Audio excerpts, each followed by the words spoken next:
আসসালামু আলাইকুম গাইস, কেমন আছো সবাই? আশা করি ভালো আছো। তো মাইক্রোসফট ওয়ার্ড 2016 19 নম্বর পর্বে আজকে আমি দেখাবো তোমরা এখানে এমএস ওয়ার্ডের ইনসার্ট অপশনের লিঙ্কস গ্রুপের আমি গত ভিডিওতে কিন্তু এই যে লিঙ্ক বলে যে অপশনটি আছে হাইপার লিঙ্ক অলরেডি কিন্তু এটা নিয়ে আলোচনা করে ফেলেছি। তো এরপরে আছে বুকমার্ক এবং ক্রস রেফারেন্স লিঙ্ক।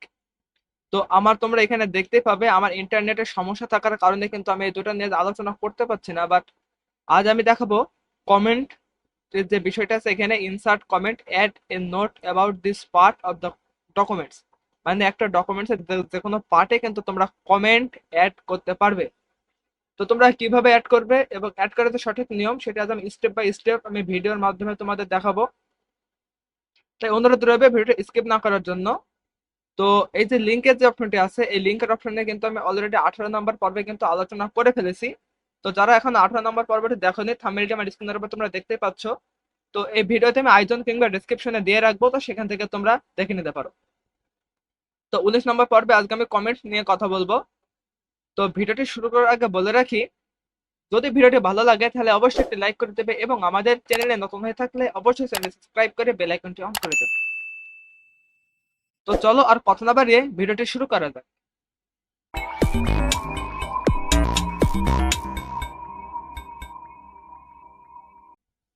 তো প্রথমে তোমরা আমার স্ক্রিনটি দেখতে পাচ্ছ। তো এখান থেকেই ফার্স্টে আমি আমার এমএস ওয়ার্ডটি আমি ওপেন করে নেব। ওপেন করার পরে তোমরা এই যে ইনসার্ট অপশনের এখানে তোমরা কমেন্ট গ্রুপের কিন্তু একটাই অপশন আছে, সেটা হচ্ছে কমেন্ট। তো এখানে যদি মাউসের পয়েন্টার রাখি তাহলে যে লেখাটি উঠছে সেটি হচ্ছে insert comment add a note about this page of the part of documents. তো এখান থেকে যেটা বোঝা যাচ্ছে সেটা হচ্ছে তোমার ডকুমেন্টসের যে কোনো পার্টে কিন্তু তোমরা যে কোনো কমেন্ট তোমরা অ্যাড করতে পারবে। তো আমি এখানে এলোপাতারি ভাবে র্যান্ডম ভাবে আমি কিছু টাইপ করে নিচ্ছি, তোমরা তোমাদের ডকুমেন্টসে করবে সেটি। তো আমি জাস্ট তোমাদের দেখানোর জন্য কিন্তু আমি এলোপাতারি আমি টাইপ করব।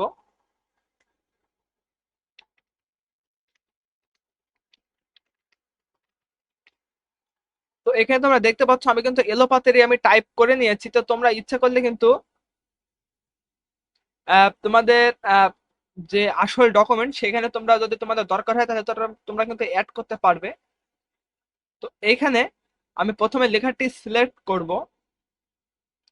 সিলেক্ট করার পরে তোমরা এই যে এইখানে যে অপশনটি আসে এখান থেকে অ্যাড নিউ কমেন্ট এখানে তোমরা ইনসার্ট করতে পারবে, অথবা এইখান থেকেও তোমরা করতে পারবে। তো আমি এখান থেকে করছি, এখানে যদি আমি ক্লিক করি তাহলে তোমরা দেখতে পাচ্ছ আমি যে লেখাটুকু সিলেক্ট করেছিলাম সেই লেখাটি সিলেক্ট হয়ে গেছে এবং এখানে একটি লাইন তোমরা দেখতে পাচ্ছ, লাইনটা কিন্তু আমার এই কমেন্টে চলে এসেছে। তো আমি যদি এখানে কোনো কমেন্ট অ্যাড করতে চাই তাহলে কিন্তু আমি করতে পারি। তো যেমন দেখো আমি এখানে আমি কমেন্ট দিচ্ছি, আমি এখানে এলোপাতারি এই যে কমেন্ট আমি দিলাম এলোপাতারি টাইপ করে নিলাম। তো কমেন্টটা দেয়া হয়ে গেলে তোমরা এই যে এইখানে একটি অপশন দেখতে পাবে রিসলভ। তো এখানে যদি ক্লিক করি তাহলে কিন্তু আমার কমেন্টটি এখানে থেকে যাবে, আমার কমেন্টটি থেকে যাবে। তো আমি যখন কমেন্টে ক্লিক করব তাহলে কিন্তু আমার এটি সিলেক্ট হয়ে যাবে। তো আমি যদি এখানে কমেন্টে দিয়ে পুরোটা সিলেক্ট করে এখানে ক্লিক করি তাহলে পুরোটা কিন্তু সিলেক্ট হয়ে যাবে। তো দেখতে পাচ্ছ আমি যদি এই যে আমার আমি এই কমেন্টটি আমি ডিলিট করে নিচ্ছি। তো এরপরে আসি আমি এই কমেন্ট আমি ডিলিট করে দিচ্ছি।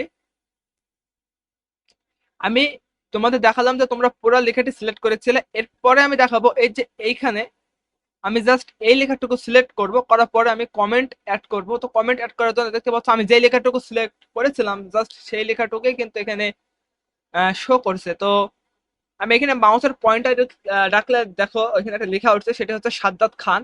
মানে আমার এই যে অ্যাকাউন্টের যে নামটি দেওয়া আছে তোমাদের অ্যাকাউন্টের যে নামটি দেওয়া থাকবে সেই নামটা কিন্তু এখানে শো করবে, বা এই যে এখানে তোমরা দেখতে পাচ্ছ যে নামটা দেওয়া থাকবে সেটা কিন্তু এখানে শো করবে। তো এখানে মাউসের পয়েন্টার রাখলে সাদ্দাত খান এবং আজকের যে ডেট এবং যে সময় সেই সময়টি কিন্তু এখানে শো করছে কমেন্টেড, মানে আমি কোন টাইমে কোন তারিখে এবং কে মানে নাম নামটি শো করবে, কখন কমেন্ট করছে সেই তারিখ জাস্ট সময় কিন্তু এখানে শো করবে।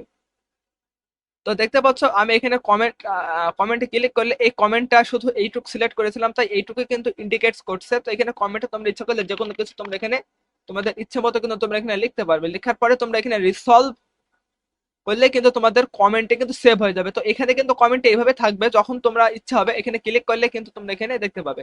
তো অনেক সময় তোমরা অনেক ডকুমেন্টস এর ভেতরে অনেক লেখাকে তোমরা আন্ডারলাইন করো, এবং ওই আন্ডারলাইন করা লেখাটুকুর উপরে কিন্তু অনেক বিস্তারিত তোমরা লিখতে চাও। মনে করো এখানে লেখা আছে ম্যাঙ্গো, তো জাস্ট আমি তোমাদের বোঝানোর জন্য বলছি।